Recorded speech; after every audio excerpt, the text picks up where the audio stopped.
Welcome to Morning Devotion. Today our story is from Mark 2.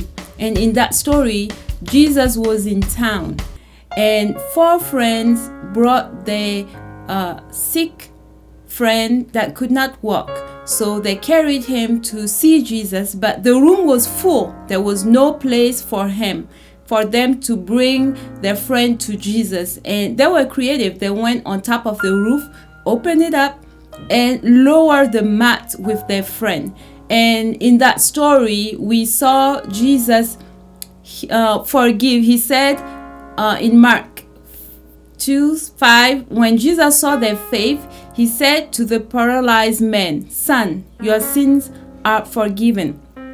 When we look at this story, we see that the 4 friends really love their sick friend, their paralyzed friend. We can see that they were persistent. We can see that they persevere. Even though the room was full, they wanted to be in the presence of Jesus because they know if they can be in the presence of Jesus, things will change. Their friend will be healed.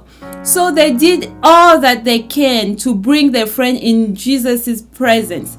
But when the sick friend were near Jesus, Jesus saw something that we can't see. Jesus saw their faith. And because Jesus saw their faith, he did something that we cannot do. Jesus forgave the paralyzed man's sin. And forgiveness is more important than being healed. That's why Jesus forgave his sins first. Jesus said, "Son, your sins are forgiven." But since we are human, people that were around him looked at him like, "How can you do that? How can you forgive his sin? Only God can." And because Jesus knew what they were thinking, he told the paralyzed man, "And by the way, you will be healed too." So he got up and picked up his mat and walked home. He was completely healed. Jesus has the authority to forgive sins and to heal the sick. All we have to do is do like the 4 friends did and go to Jesus and talk to him, and he will do what we cannot do.